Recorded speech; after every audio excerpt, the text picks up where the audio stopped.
जय माता दी। नमस्कार दोस्तों, स्वागत है आपका अपने YouTube चैनल पूजा और उपाय में। दोस्तों, सबसे पहले तो आप सभी को करवा चौथ की बहुत बहुत शुभकामनाएं। इस बार 2024 में 20 अक्टूबर को करवा चौथ का व्रत रखा जाएगा। इस वीडियो में करवा चौथ की पूजा के लिए क्या क्या सामान चाहिए, बायने में सुहाग में क्या सामान चाहिए, कितने करवा लेने हैं, सिक्का और फल फूल भोग वगैरह सबकी मतलब संपूर्ण पूरी जानकारी इस वीडियो में आपको दिखाने वाले हैं। क्या क्या अनाज चाहिए होता है, मीठे में क्या चाहिए होता है, सब बताने वाले हैं। तो अगर आप वीडियो को इसलिए पूरा देखिएगा ताकि कुछ भी सामान आप भूल ना जाएं। सबसे पहले तो दोस्तों देखिए, हमको चाहिए होगी एक ऐसी फ़ोटो करवा चौथ माता की जिसमें सभी देवी देवता बने हुए होते हैं। ये आपको मार्केट में बहुत आसानी से मिल जाती है। ऐसे पोस्टर भी आपको मिल जाते हैं, तो जो आप चाहें तो पोस्टर यानी कैलेंडर ले सकते हैं, नहीं तो पूरी इस तरह से अच्छे से फ़ोटो भी अब आने लगी है तो आप फ़ोटो भी ले सकते हैं जिसमें करवा माता होती हैं और साथ ही साथ में गणेश भगवान भी यहाँ पर आपको नज़र आ रहे हैं और सभी देवी देवता होते हैं। सुहागन स्त्रियाँ होती हैं, सातों स्त्रियाँ होती हैं, पेड़ से छली दिखाने भाई और सूर्य देवता, चंद्र देवता, मंत्र लिखा हुआ होता है और सुहाग की सामग्री होती है, श्रृंगार की चीज़ें बनी हुई होती है, सभी कुछ रहता है इसमें सातों इस तरह से पूजा करते हुए। और नीचे व्रत कथा भी लिखी हुई होती है। तो आप जो है जिससे मिल जाती है, एक फ़ोटो बहुत ज़रूरी है, ये भी आप रख लीजिएगा क्योंकि ये इसी की पूजा होती है। ठीक है, ये सबसे पहली और मुख्य चीज़ है जिसकी आपको पूजा करनी है। इसके बाद आपको गणेश भगवान की भी पूजा होती है। तो वैसे गणेश जी इसमें है फोटो में, तो आप चाहें तो ना भी लें, पर और चाहें तो गणेश भगवान को भी आप इस प्रकार से ले सकते हैं, छोटी सी मूर्ति आपके पास हो। अच्छा, और इसमें गौरी माता की भी पूजा होती है, सुहाग के लिए गौरी गणेश की। तो देखिए, हमारी तरफ क्या होता है कि सुहाग की कोई भी व्रत होता है तो पहले से मिट्टी के गौरी गणेश बना के उनकी पूजा की जाती है। हर सुहाग के व्रत में ये होता है। तो अगर आपकी तरफ ऐसा होता है तो करिएगा, नहीं है तो आप मत लीजिएगा। आप उसके बाद पान के पत्ते लीजिएगा जिसपे गणेश भगवान और गौरी माता को आपको स्थापित करना है। ठीक है, तो इस तरह से मैंने मिट्टी से बने हुए या गोबर से बने हुए गौरी माता हम लोग लेते हैं और सुपारी से बने हुए, सुपारी पर मौली लपेट के इस तरह से गणेश भगवान लेते हैं जिसकी हमको पूजा करनी। हर सुहाग के व्रत में हम गौरी माता की इसी प्रकार से पूजा करते हैं और गणेश भगवान को स्थापित करते हैं। तो ये इस प्रकार से आपको भी लेना है, गौरी और गणेश को। चाहे तो आप गणेश भगवान को, इसलिए मैंने बोला ये ऑप्शनल है, आप चाहे तो ले सकते हैं और अगर आप इस तरह से पूजा करते हैं तो ये भी ले सकते हैं। ठीक है, ये तो हो गया। अब हम आ जाते हैं बाकी की पूजा सामग्री पर। ये तो फोटो हो गई। करवा चौथ की व्रत कथा हमको पढ़नी है, तो ये कई मार्केट में आसानी से मिलती है पुस्तक करवा चौथ की। इस तरह से मेरे ये जो बुक है इसमें थोड़ी मोटी है, तो इसमें कई कहानियाँ हो गई हैं, करवा चौथ और ये अष्टमी, दीपावली वगैरह सभी कुछ है। तो आप ले लीजिएगा करवा चौथ की पुस्तक। और करवा माता को चढ़ाने के लिए, उनके ऊपर रखने के लिए इस तरह से एक आपको चुनरी भी जरूर लेनी है। इसके बाद के सामान पे आ जाते हैं हम, पूजा के सामान पे। बाकी के तो बाकी का जो सामान होता है, देखिए आपको दीपक 2 ले लीजिएगा। एक तो आप जब कलश बनाएंगे तो कलश स्थापना करने के लिए चाहिए होगा, चंद्र पूजा के लिए भी चाहिए होगा और आरती के लिए भी एक दीपक चाहिए होगा। तो उस हिसाब से ले लीजिएगा। आप चाहें तो एक दीपक इस तरह से ले सकते हैं, बाकी के आप मिट्टी दीपक ले सकते हैं। चंद्र पूजन के लिए जब आप चंद्रमा को अर्घ देते हैं तब मिट्टी का दीपक ले सकते हैं। तो इसके अतिरिक्त आपको चाहिए होंगे घी चाहिए होगा, घी के साथ साथ आपको बाती भी चाहिए होगी दिया जलाने के लिए। धूप बत्ती ले लीजिएगा और माचिस जो भी है। साथ ही साथ में मौली यानी रक्षा सूत्र बहुत ज़रूरी है, तो रक्षा सूत्र भी आपको लेना है। जनेऊ गणेश भगवान के लिए भी रखना है आपको। आप चाहे तो सूर्यदेव और चंद्रदेव के लिए भी रख सकते हैं। चंदन आप पीला चंदन ले लीजिएगा, रोली जरूर रखनी है और साथ ही साथ में सिंदूर, ये 3 जो है आपको ज़रूर रखना है। आरती के लिए आप कपूर भी ले सकते हैं, ले लीजिएगा। साथ ही साथ दक्षिणा के लिए आपको जो है जो भी आप भगवान को चढ़ाना चाहते हैं तो वो दक्षिणा आप अपनी सामर्थ्य के अनुसार ले सकते हैं। इसके साथ ही साथ आपको कलश रखेंगे तो कलश पर रखने के लिए आपको चावल चाहिए होगा, वो चावल भी आपको रखना है। और करवा के ऊपर रखने के लिए आप मिठाई भी बहुत से लोग रखते हैं, बहुत से लोग शक्कर रखते हैं। तो आपके हमारी तरफ तो शक्कर ही रखते हैं, तो शक्कर रखा है। अगर आप चाहें तो वहाँ पर कुछ भी मीठा भी रख सकते हैं, मिठाई वगैरह, तो वो ज़रूर ले लीजिएगा। ठीक है, ये हो गया। करवा में भरने के लिए आपको गेहूँ कुछ लेने होंगे, इस तरह से गेहूँ ले लीजिएगा, मोटा अनाज। ठीक है, गेहूँ करवा में भरेंगे जो आप। अब देखते हैं हमको करवा कितने चाहिए होते हैं। तो मुख्य रूप से 2 करवा तो आपको चाहिए ही चाहिए होते हैं कम से कम, और नहीं तो आप 3 करवा भी कहीं कहीं पर लिया जाता है। तो आपके यहाँ जैसा हो आप कर लीजिएगा। वैसे तो मुख्य रूप से 2 ही करवा लिए जाते हैं। देखिए, इस तरह से मिट्टी के, आप चाहें तो दोनों मिट्टी के करवा ले सकते हैं और चाहे तो एक इस तरह से पीतल के आते हैं आजकल मार्केट में, और एक मिट्टी का करवा ले सकते हैं।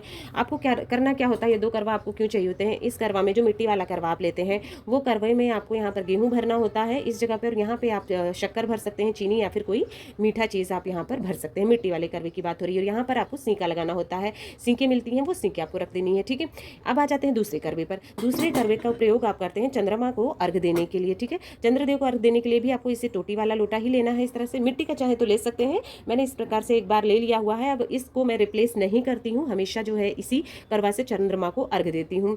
तो ये करवा आपको रखना है चंद्रदेव को अर्घ देने के लिए, ठीक है। ये 2 करवे आपको चाहिए। कहीं कहीं पर एक और करवा मिट्टी का लिया जाता है, जहाँ पर जो है ऊपर मीठा भरा जाता है, नीचे कोई अनाज डाला जाता है, या करवे में ही मिठाई भर दी जाती है और वो जो है सास को बायने के में दे दिया जाता है उसी के साथ में। तो जिसके यहाँ ऐसी प्रथा है तो वो ले सकते हैं, नहीं तो ये 2 की ही हमको पूजा करनी होती है। 2 करवा हमको मुख्य रूप से चाहिए होता है। यहाँ पर ऊपर आप जो है चंद्रमा वाले करवे पर, जिसमें आपने नीचे जल डालना है और रोली डालना है, फूल डालना है, ऊपर आप फूल रख सकते हैं, मिठाई रख सकते हैं, क्योंकि चंद्रदेव को जो चीज़ आप प्रसाद में चढ़ाएंगे वो चीज़ आप यहाँ पर रख सकते हैं।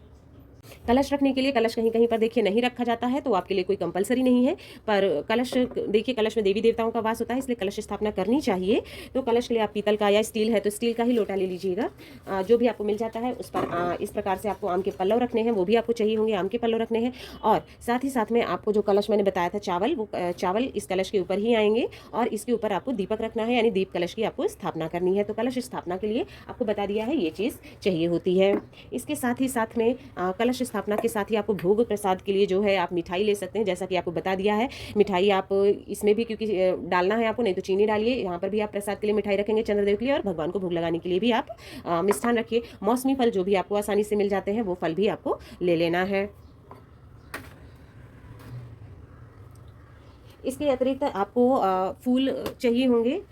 इस प्रकार से आरती की देखिए मैंने एक थाली ले रखी है, इसी में आरती हमेशा करती हूँ। अगरबत्ती चलाने के लिए भी है, प्रसाद चढ़ाने के लिए भी है, चंदन वगैरह रखने के लिए। तो ये एक आरती की थाली ले लीजिएगा। साथ ही प्रसाद के लिए आपको जो है फूल सभी प्रकार के जो भी मिल जाते हैं ले लीजिएगा। चंद्रदेव को सफ़ेद फूल प्रिय होते हैं, तो संभव हो तो सफ़ेद फूल भी चंद्रदेव के लिए लीजिए, नहीं तो जो मिल जाता है आसानी से वो फूल माला आपको लेके रखना है।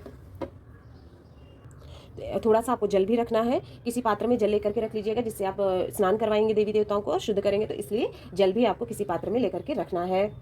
अब आ जाते हैं हम अपने मुख्य अगले सामान पर, जो कि है बायना का सामान। बायना का सामान हमें सुहागन स्त्री को दान के लिए देना होता है, रखना होता है। ये हम अपने से बड़े स्त्री को किसी देते हैं। बायना में आपको क्या क्या रखना है, जैसा कि आपको दिख ही रहा होगा बायने के सामान में मैंने क्या क्या रखा है। 1 मिनट। हाँ, इस तरह से आपको बायने का सामान ज़्यादातर अपनी सास को ही दिया जाता है अगर सुहागन है तो आपको ये एक साड़ी अपने हिसाब से रख लेनी है सासू माँ के लिए। साथ ही साथ में चूड़ी रखनी है, और सुहाग की सामग्री मुख्य रूप से जितना आपके लिए आपकी ये चीज़ें होती हैं आपकी आर्थिक स्थिति के हिसाब से जितनी संभव हो आपके लिए, जैसे कि आलता हो गया है, और लिपस्टिक है, सिंदूर हो गया, मेहंदी है, महावर है, क्रीम पाउडर, और ये बाकी की चीज़ें हैं, कंघा है, रबर बैंड है, जो चीज़ें हैं वो आप अपनी सामर्थ्य के हिसाब से अपनी सासू माँ की हिसाब से ले लीजिएगा। और साथ ही साथ उनको देने के लिए कुछ पैसे, जितनी आपकी सामर्थ्य है, 50 रुपये 100 रुपये, वो भी दक्षिणा के रूप में रखिएगा। ये होता है जो आप अपने सासू माँ को बायने का सामान देते हैं। इसके साथ साथ आपकी सामर्थ्य हो तो आप बिछुए भी ले सकते हैं, चांदी के बिछुए ले सकते हैं, वो भी शुभ माना जाता है, तो वो जरूर ले लीजिएगा अगर आर्थिक स्थिति अच्छी हो तो। ठीक है, ये हो गया बायना का सामान। इसके अतिरिक्त आपको कुछ सामान जो है वो अपने लिए भी चढ़ाना होता है। ये तो क्योंकि आप पूजा के बाद सासू माँ को दे देंगे या किसी सुहागन स्त्री को दे देंगे, तो कुछ सामान आप अपने लिए भी चढ़ा लीजिएगा। जैसे कि हो गया है ये चूड़ियाँ, कड़े में ज़्यादा पहनती हूँ रेगुलर यूज़ में, तो मैंने अपने लिए कड़े ले रखे हैं जो कि मैं चढ़ाऊंगी। सिंदूर में जो लगाती हूँ गीले वाला, तो वो लिया हुआ है। बाकी लिपस्टिक है और सिंदूर ऐसा वाला भी है, और ये चीज़ें बिंदी है, पाउडर है, क्रीम है, अपने लिए मैंने लिया है जो मैं माता को चढ़ाऊंगी, और उसके बाद प्रसाद के रूप में ये स्वयं अपने हाथों में डाल लूँगी कुछ चूड़ियाँ। ठीक है, तो अपने लिए भी चढ़ाइएगा, साथ ही साथ में बायने का सामान भी ज़रूर रखिएगा। अब अगला जो सामान है वो है चंद्रमा का पूजन का सामान। जब आप चंद्रदेव की पूजा करेंगे, पूरी पूजा समाप्त होने के बाद जो चंद्रदेव की पूजा के लिए जो सामग्री आपको चाहिए होगी वो क्या क्या है, जैसे कि मैंने आपको पहले ही बता दिया हुआ है। आपको इस तरह से जो आप यहाँ करवे पर पूजा करेंगे जल की, इसी लोटे से आपको चंद्रमा को अर्घ देना है। तो एक सामग्री तो ये हो गई है। दूसरी चीज़ जो होती है, आप यहाँ पर देख लीजिए, भोग लगाएंगे आप। अर्घ देने के बाद चंद्रमा को फूल रखिएगा। यहाँ पर सफ़ेद फूल रखे हुए हैं मैंने, सफ़ेद फूल अति प्रिय होते हैं, इसलिए मौली रखिएगा। रोली, क्योंकि आप चाहे तो जल में डाल के चढ़ा दे, चाहे आप बाद में चढ़ा दीजिएगा, इस तरह से रोली है। और अक्षत भी रखिएगा चंद्रदेव को चढ़ाने के लिए। साथ ही भोग चंद्रमा को प्रसाद चढ़ाने के लिए आप कोई सफ़ेद मिठाई हो सके तो वो ले लीजिएगा, नहीं तो आप कोई भी मिठाई आप ले सकते हैं। ठीक है, इसके साथ ही पतिदेव को और चांद को, सबसे पहले चांद को हम देखते हैं, तो चंद्रमा को देखने के लिए इसलिए देखिए चलनी आती है, आसानी से मार्केट में मिल जाती है, वो ले लीजिए। आप खुद भी इसे सजा सकते हैं, नहीं तो मार्केट में सजी सजाई चुनरी ये इस तरह से मिलती है चलनी, तो आप ले सकते हैं। ठीक है, चलनी आपको एक चाहिए होगी। साथ ही साथ आप मिट्टी का दीपक ले लीजिएगा, जिससे आप चंद्रमा को देखते हैं, नहीं तो आप ऐसा दीपक भी ले सकते हैं। ये देखिए, इस तरह से रख के आपको चंद्रदेव को देखना होता है पहले, फिर उसी से आप अपने पतिदेव अग्निदेव को देखते हैं। ठीक है, इस तरह से ये हमारी होती है चंद्र पूजन का सामान, जिससे हम चंद्रमा को जब अर्घ देने जाते हैं तो इतना सामान हमको लेकर के जाना होता है छत पे।